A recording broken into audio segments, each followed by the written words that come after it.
나는 원래 귀신 같은 건 안 믿는 사람이었다.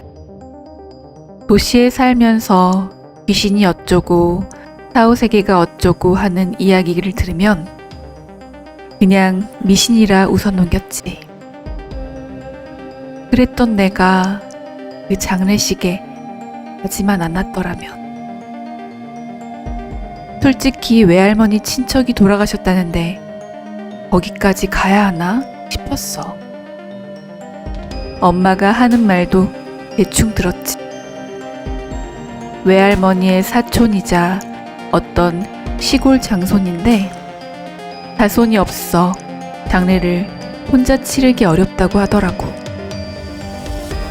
난 그저 피곤했고 그날따라 몸도 축축 처졌는데 엄마가 등 떠미는 바람에 캐리어를 끌고 그 시골로 내려갔어. 장소는 쓰촨성 어느 깊숙한 마을. 버스를 몇 번 갈아타고 산길을 꼬불꼬불 돌아 들어가야만 도착하는 인터넷도 안 잡히는 마치 시간이 멈춘 듯한 그런 마을이었어. 마을 입구에는 홀례당이라는 낡은 간판이 걸려 있었고 입구마다 붉은 천이 나부끼고 있었지.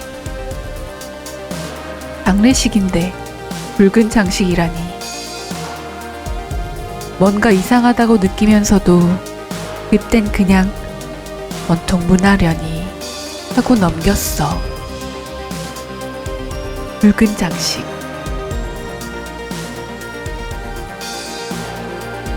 그런데 그 장례식엔 관 옆에 홀례상이 놓여 있었어.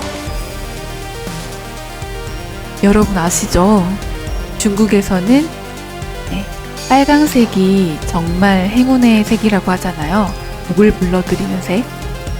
그래서 특히 결혼이라는 그런 큰 일을 치를 때 아마 붉은색으로 장식되어 있고 홀례복도 붉은색이고 이런 걸 많이 보셨을 거예요. 그래서 중국 문화를 조금 아신다면 붉은색 하면 아마도 웨딩을 떠올리실 정도로 붉은색은 중국인들에게 있어서 복을 불러오는 색입니다.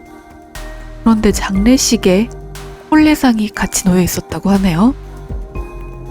진짜야. 관 위에는 흰 국화 대신 붉은 비단이 깔려 있었고 그 옆 작은 탁자엔 여자의 홀례복, 머리 장신구, 심지어 쌍용 은갑까지 준비되어 있었어. 이건 누가 봐도 신부 준비를 하고 있었던 거지. 이건 뭐예요? 내가 묻자 안내하던 남자가 순간 멈칫하더니 죽은 자의 혼례는 전통입니다. 딱 그 말만 하고 돌아섰어. 그날 밤 여관에 묵으면서 나는 꿈을 꿨어. 아주 생생한 꿈. 어두운 방 안 거울 앞에 서 있는 나. 난 홀례복을 입고 있었고 붉은 베일에 가려진 내 얼굴은 보이지 않았어. 그리고 거울 뒤로 누가 나타났지. 하얀 얼굴, 눈동자가 없는 남자. 미소인지 조소인지 모를 표정으로 날 바라보더니 내 손을 잡았어. 이제 넌 내 신부야. 그 말이 끝났을 때 꿈이 끝났어. 심장이 쿵 떨어지며 눈을 떴는데 내 손가락에 붉은 실이 담겨 있었어.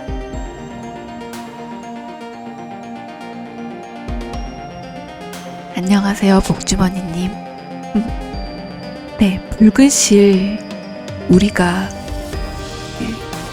연인의 인연을, 부부의 인연을 홍연이라고 하죠. 붉은 홍. 그래서 이 손가락에 붉은 실이 담겨 있다는 것은 연인의 인연 또는 부부의 인연을 나타낸다고 합니다. 그래서 이건 여담인데 신을 모시는 무당집에 가면은 뭐 어떤 사람한테는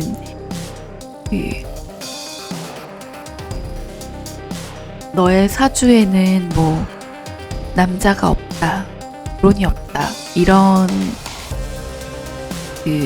이렇게 나오는 사람이 있는데, 그런 경우에 어떤 분들은 그 홍연, 그러니까 손가락에 그런 붉은 실이 없는 경우에는 부부의 연을 맺을 수 있는 그런 사람이 없기 때문에 결혼을 하지 않는다 또는 결혼을 매우 늦게 한다, 뭐 그렇게 나온다고 해요. 네, 그러게요. 결혼식이 아니고 공포집인가 봐요. 근데 그 남자 반응이 더 웃겼어요. 그쵸? 뭐라고 했었죠? 이게 뭔가요? 하고 물어보니까 죽은 자의 혼례는 전통입니다. 동문서답이죠. 죽은 자의 혼례는 전통입니다. 이게 이따가 어떤 의미가 될지는 잘 모르겠네요. 그런데 또 그 혼례복 자체를 이 주인공이 입고 있었다는 것도 너무 이상하죠. 영혼 결혼식 같은 걸까요? 그러면 우리 이야기를 계속 들어보도록 하죠.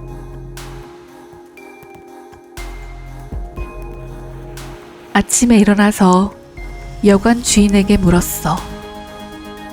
그랬더니 그 여자가 입을 꾹 다물더니 말하더라. 죽은 청년은 결혼을 못했어요. 혼례 없이 죽은 혼령은 이승을 못 떠나요. 그래서 신부를 찾아야죠. 아, 그때 처음 알았어. 이 마을 시신 결혼을 또 하고 있는 곳이란 걸. 네, 그래서 오늘의 제목은 시신 결혼입니다.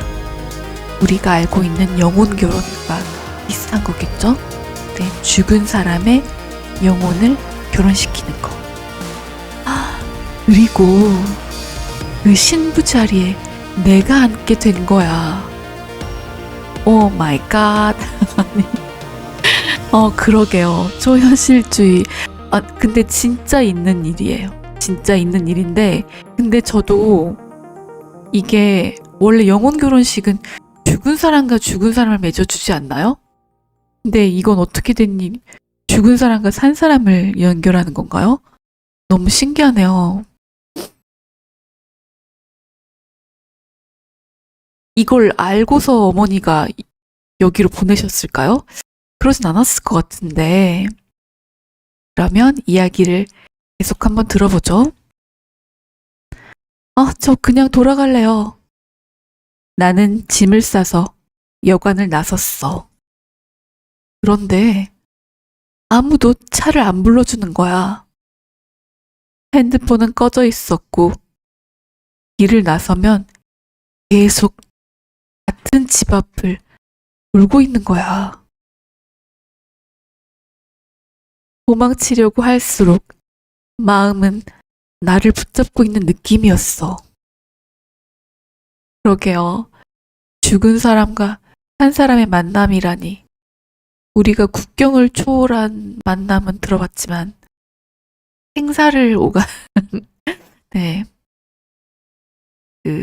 우리가 뭐라 그러죠? 극강 네, 강을 사이에 두고 이렇게 어려운 사랑이네요. 그리고 점점 이상해졌어. 손등에 흐르스름한 멍이 생기고 거울 속 내 얼굴이 미묘하게 달라져 있었어. 눈이 조금씩 흐려졌고 웃고 있지도 않은데 입가가 위로 올라가 있었어. 홀리는 곧 시작될 겁니다. 마을 무당이 내게 그랬어. 이대로 받아들이면 고통은 없어요. 순순히 신부가 되면 그냥 이승을 떠나는 거예요. 무슨 소리냐고. 말도 안 되는 소리 하지 말라고 막 소리라고 소리쳤지만 그 순간 난 내 몸에서 이상한 냄새가 나는 걸 느꼈어. 시체 냄새.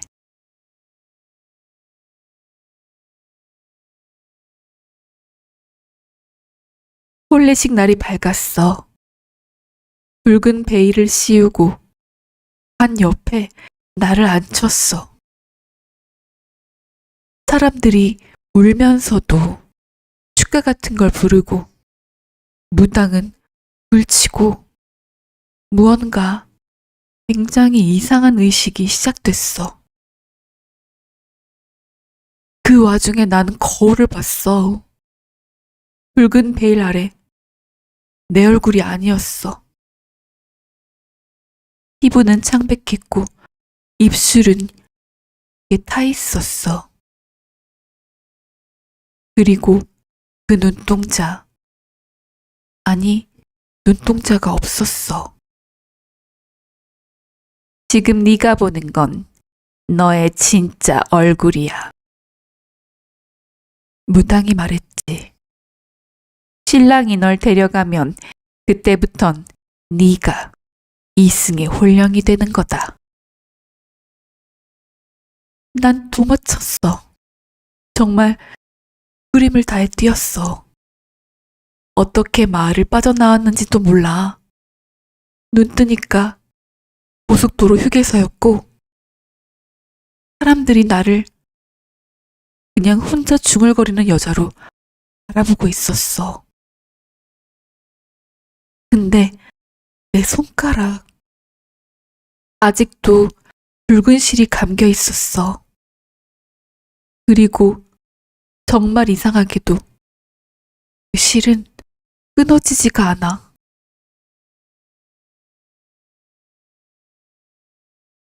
지금도 난 도시로 돌아와서 정상적으로 살아가는 척하고 있어. 하지만 가끔 거울을 보면 내 눈 속 어딘가가 텅 비어있는 느낌이 들어. 밤마다 누군가 창문을 두드려. 진부야, 아직 끝나지 않았어. 그리고 오늘 내 책상 위에 홀레용 머리 장신구가 올려져 있었어.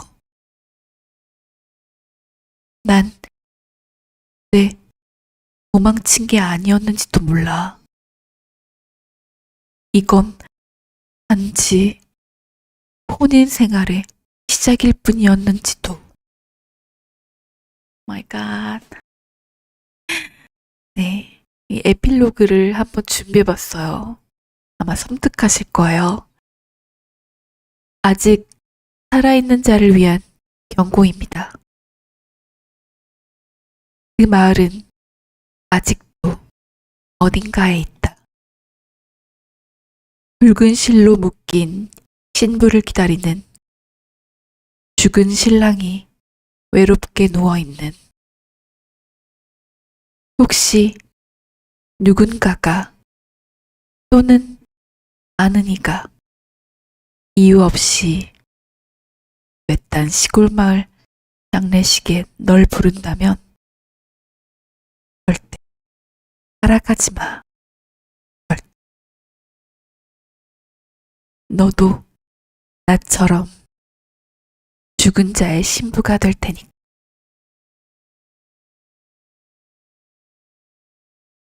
여러분, 1부 여기까지였어요. 되게 쫀득쫀득하죠.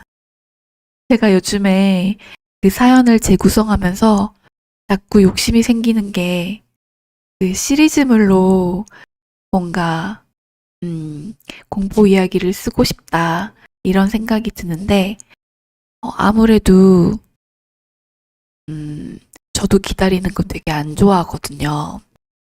근데 제가 한 편 한 편 만드는 속도가 좀 느려서 혹시나 너무 많이 기다리게 해드릴까 봐 나중에 조금 더 속도가 붙으면 그때는 시리즈물로 자주 찾아뵐게요.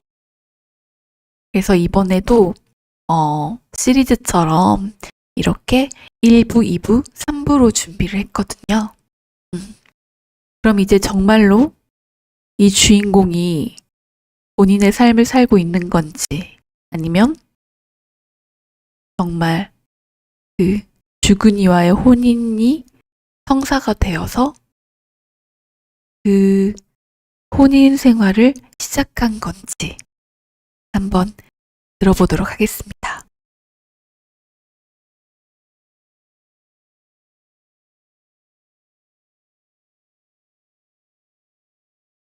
죽은 신랑의 아내. 끊을 수 없는 붉은 실.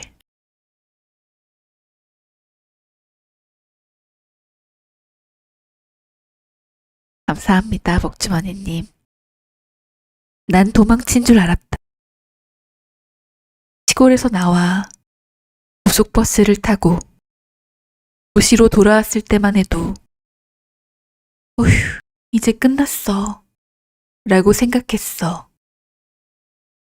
하지만 그게 시작이었단 건 몰랐지. 처음엔 아주 작은 것들이었어. 샤워를 하고 나오면 욕실 거울에 이슬이 아닌 손바닥 자국이 남아 있었고, 집안에 붉은 실이 조금씩 나타나기 시작했어. 내 베개 밑, 커튼 틈, 침대 발치.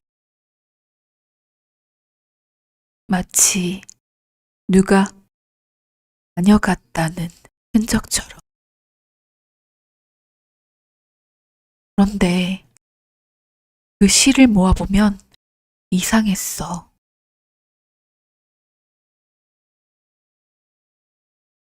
다른 건 다 끊어지거나 해지는데 그 붉은 실만은 절대 끊어지지 않는 거야. 라이터로 지져도 칼로 베어도 딱 하나. 내 손가락에 감긴 실도 점점 피부 속으로 파고 들어가는 느낌이었지. 가장 무서웠던 건 내 몸이 점점 죽은 사람처럼 변해간다는 거야. 특히 냄새. 썩은 이끼랑 흙냄새 섞인 그 시체 냄새가 내 옷에서 풍겼고, 손톱은 푸르스름하게 변했고, 거울에 비친 내 눈동자는 언제부턴가 움직이지 않았어. 가만히 눈을 깜빡이면 거울 속 나는 깜빡이지 않더라고.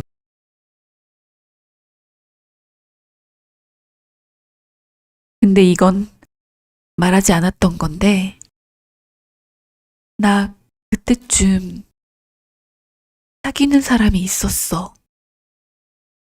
한 1년쯤 만난 남자. 결혼 얘기도 슬슬 나오고 있었고, 그런데 이상하게 그 사람한테만은 붉은 실이 안 보였어.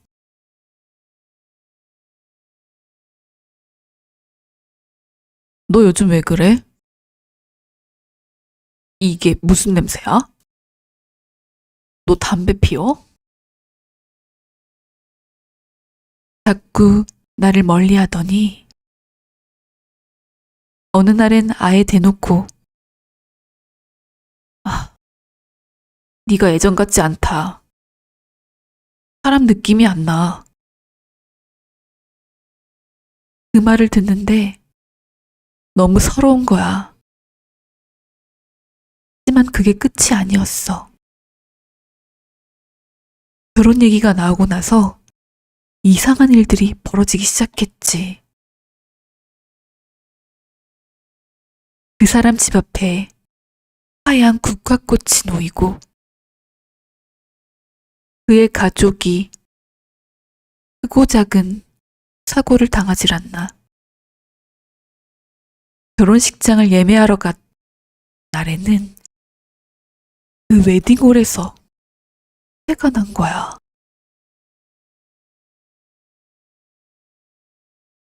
모두가 나를 원망했고 나 자신도 점점 무너져 갔어.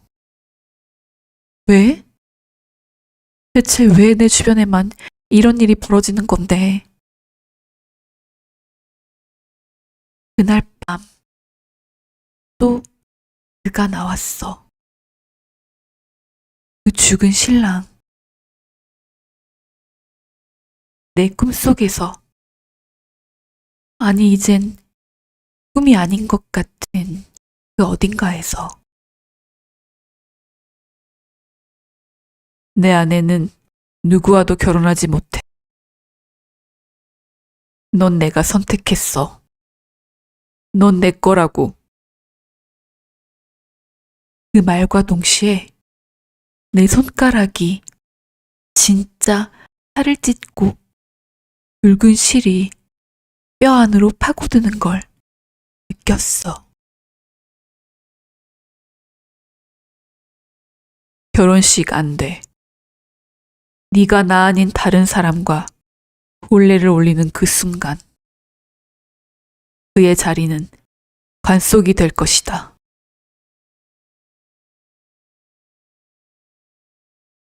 그렇지만 난 정말로 그냥 그 말을 무시하고 결혼식을 밀어붙였지. 난 사람이고 살아있는 사람과 결혼할 거야. 누구한테 하는 말인지도 모르면서 난 그렇게 외쳤어. 그런데 결혼식 날 아침 하객들이 도착하고 메이크업을 받는 순간 웨딩드레스를 입힌 드레스룸 거울 속에 그가 서 있는 거야. 거울 안에만 존재하는 그 죽은 신랑. 난 드레스를 입고 그는 한복을 입고 있었지. 내 입가엔 웃음이 있었지만 그건 내가 웃고 있어서가 아니라 입이 찢어져 있었기 때문이었어. 그 남자가 웃으며 말했어. 신부야, 네 신랑이 누구라고 생각했어? 그 순간이었어. 결혼식장 전기가 나가고 신랑이 사라졌어. 그리고 무대 중앙엔 안이 놓여 있었어. 결혼식은 사토가 났고 그날 이후 그 남자 연락이 끊겼어. 그 사람 가족은 실종 신고를 냈지만 난 알 수 있었지. 사람, 가 데려갔다는 걸. 신부가 다른 신랑을 고르면 그 자리에 관을 놓는 것이 시신 혼례의 규칙이었거든.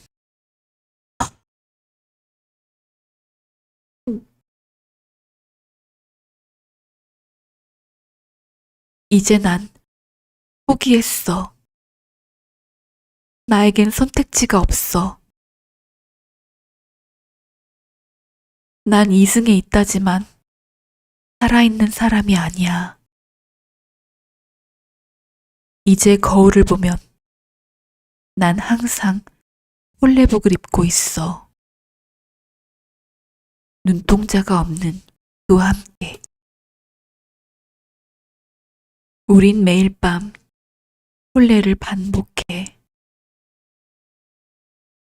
식이 끝나면 난 다시 현실로 돌아와 있지만 내 몸 어딘가는 구석구석 점점 시들어가고 있어. 지금 이 글을 읽는 너, 이 이야기를 듣는 너, 혹시 너도 누군가로부터 이유 없는 장례식 초대를 받은 적이 있니?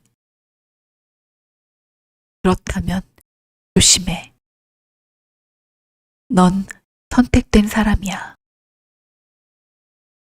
붉은 실은 절대 끊어지지 않아. 내가 몸소 겪은 진실이야. 이게 진짜로 중국에 있는 괴담이라고 하니까 정말 너무 무서운데요? 너무 무서워요. 여러분 그거 아세요? 일본에서 되게 귀신이 많잖아요. 그 이유가 우리나라도 그런 게 있죠. 어떤 분이 돌아가시면 그분이 실은 이제 그 강을 건너셨다가 돌아오시는 분들이 있으시잖아요. 그 기간을 우리는 3일을 둬서 3일장을 치른다고 하잖아요. 그런데 일본은 집 안에 그 죽은 분을 오지마 복주머니님 무서우셨어요. 네, 죽은 분의 시신을 한 달 동안 모시고 있다고 합니다. 한 달이면 거의 부패가 이미 진행되고 그런 거 아닌가요? 그래서 저는 이제 이해가 가더라고요. 그 일본 영화에 보면 막 사람이 죽어 있는데 꼭 누워 있는 것처럼 살아있는 사람처럼 이불이 덮여져 있거나 그런 경우가 되게 많잖아요. 그래서 실은 돌아가신 건데 그렇게 한 달 동안이나 집안에 모셔둬야 하거나 그냥 그렇게 오랫동안 그러니까 약간 좀 정신이 미약하거나 아니면 정말로 어떤 귀신이 씌거나 그렇게 되면은 그냥 그렇게 계속 같이 생활을 하는 거죠. 그런 것처럼 이 중국도 죽은 사람의 혼령이 오랫동안 머무른다고 생각해서 이렇게 결혼을 하지 못한 사람은 결혼을 시키고 근데 또 그 상대방이 살아있는 사람과의 혼인을 시킨다고 하네요. 근데 만약에 그 사람이 다른 사람을 선택하면 혼례식에 상대방의 관을 놓는다고 해요. 무슨 죽어라 이렇게 막 저주를 내리는 것보다 더 무섭지 않나요? 정말 좀 물론 이제 이게 문화적인 차이라고 할 수도 있겠지만 이게 문화적인 차이가 뭐 옳고 그르다고 얘기를 할 수는 없잖아요. 근데 확실히 좀 섬뜩하긴 한 것 같습니다. 그래서 이 3부는 네, 제 상상력으로 그냥 만들었어요. 네, 더 이상 한 사람을 희생시킬 수 없다. 네, 그래서 한번 3부 들어보도록 하겠습니다. 이건 이제 괴담이기 때문에 아마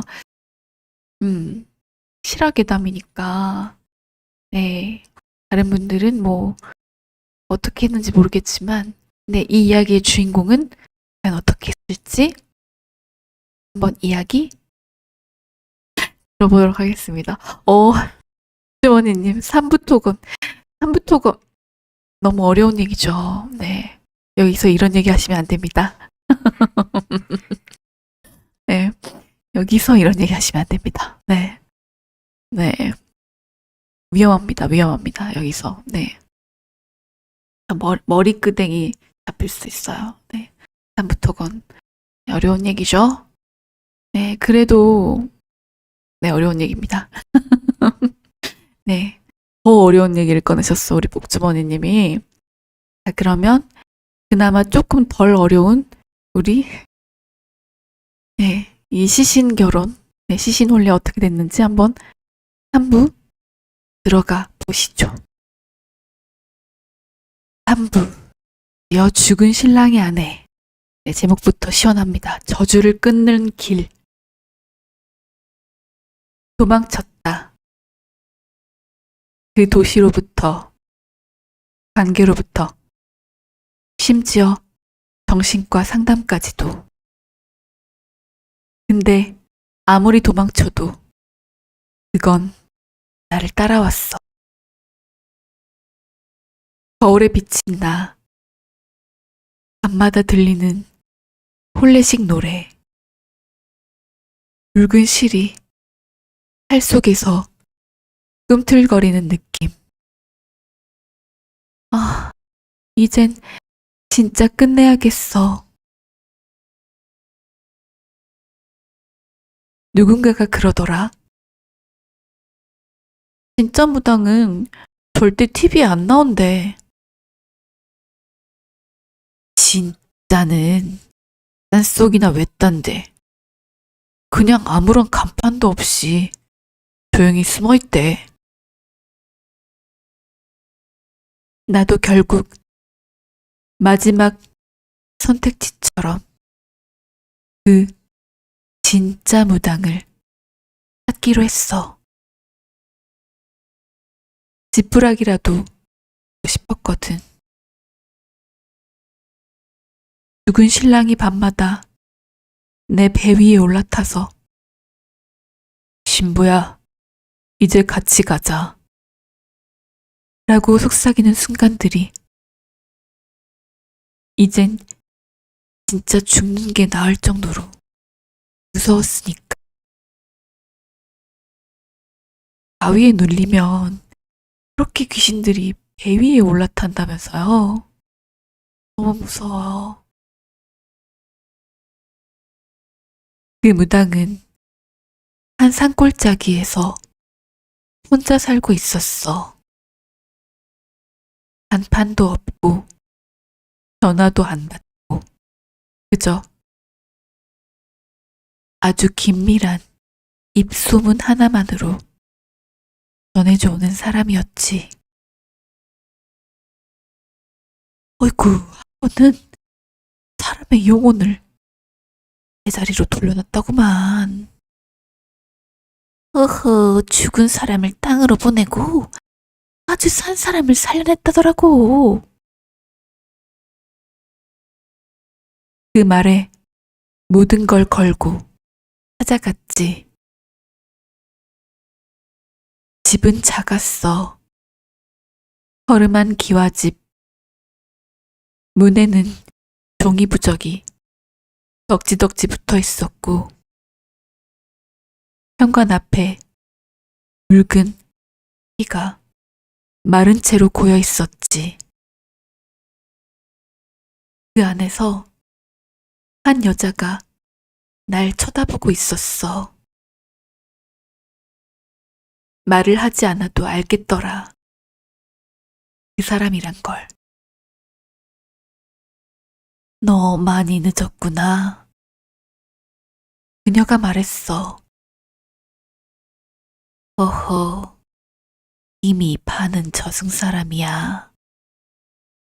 네 살 속에 그놈의 실이 우리를 내리고 있더구나. 난 간절하게 소리쳤어. 그럼 끊을 수 있어요? 진짜로 이걸 끝낼 수 있는 방법이 있나요?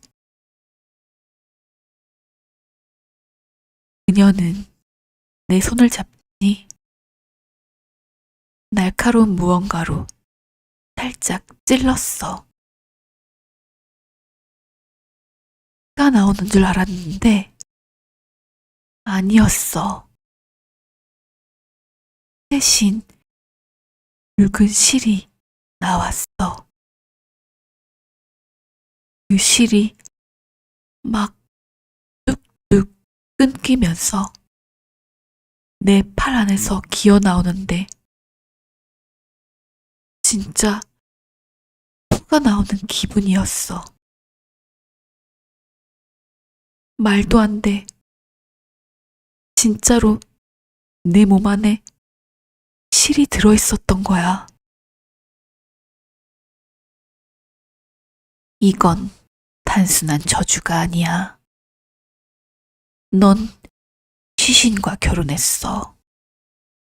그건 일종의 계약이지. 그녀가 말했어. 계약은 파기할 수 있어. 누군가가 대신 혼인을 해줘야 해. 너를 대신해서 그 관에 들어가 줄 사람. 죽은 자의 아내가 될 사람. 그런 사람이 어딨어요? 세상에 그런 미친 사람이 어딨냐고요. 그녀는 날 빤히 붙어 가만히 입꼬리를 올렸어. 돈 앞에서는 안단. 사람이란 게 그렇게 약.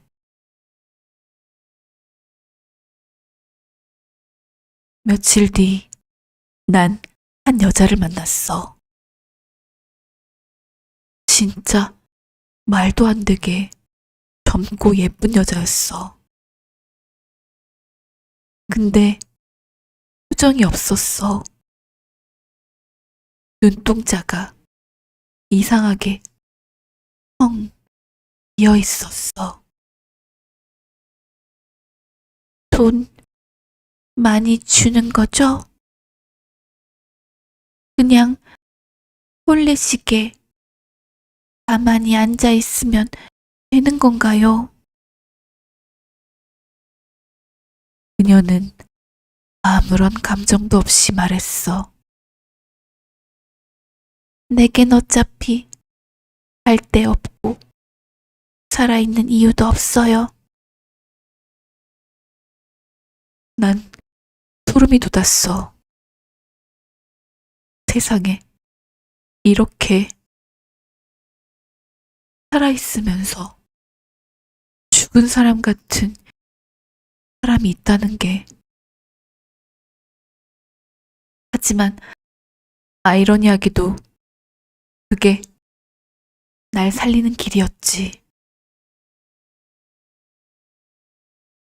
본래 날 그 무당은 다시 의식을 준비했어. 붉은 천, 검은 잉크, 부적, 붉은 닭, 그리고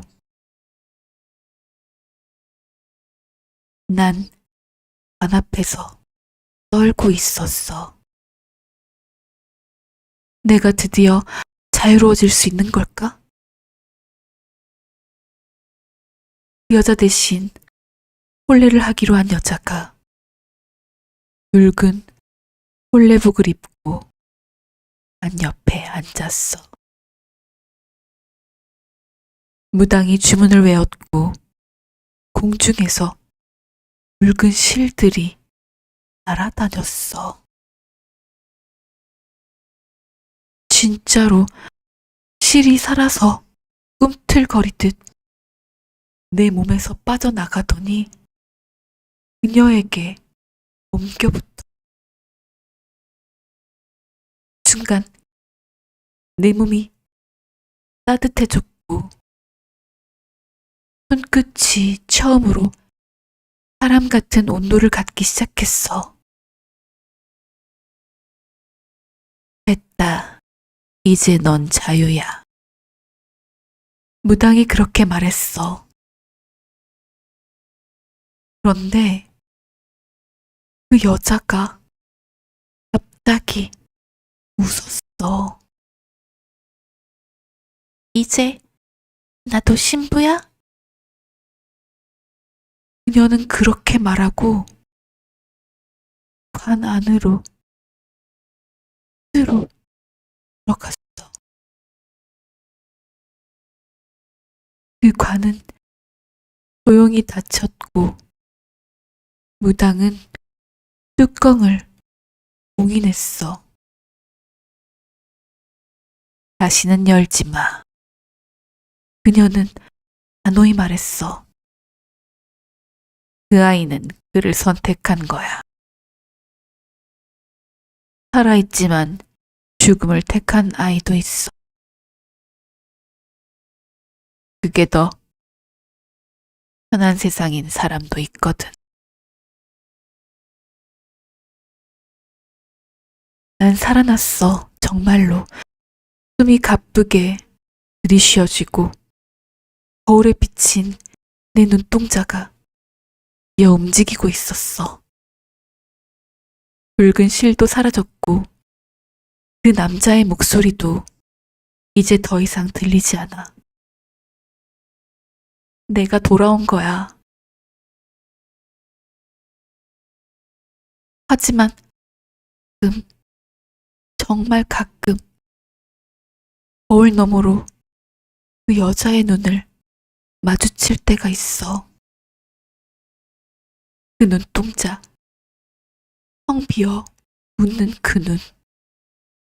그때마다 나는 생각해. 난 살아서 돌아왔지만 그 아이는 살아서 죽은 곳에 들어갔다. 그리고 이건 어쩌면 내가 짊어지고 살아야 할 또 다른 저주인지도 몰라. 네, 오늘의 중국 괴담 여기까지였습니다. 뭔가 되게 신기하기도 하고 좀 씁쓸하기도 하고 그리고 마지막에 이 여성분을 대신해서 신혼례를 한 그 여자분이 좀 안타깝기도 하네요. 그리고 마지막에 했던 그 무당의 말도 돈이면 인간은 그렇게 약해 했던 부분도 뭔가 좀 씁쓸했고요. 오늘 이야기는 정말 뭔가 재미도 있고 좀 으스스했던 것 같습니다.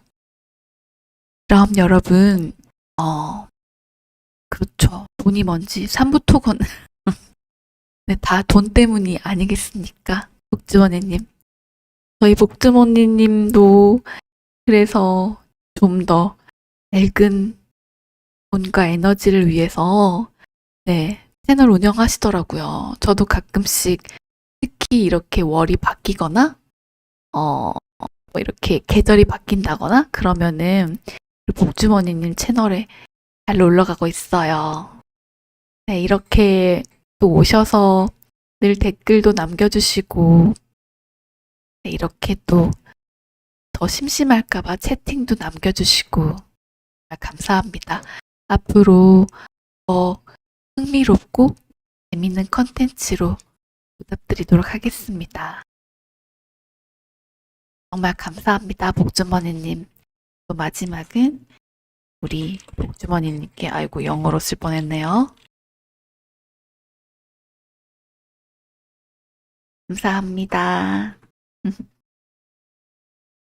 네, 그럼 진짜로 라이브 스트리밍 시간이 정해지게 되면은 네, 꼭 게시판에 공지하도록 하겠습니다. 그럼 오늘도 으스스하고 스윗한 밤 보내세요. 굿나잇. 바이바이.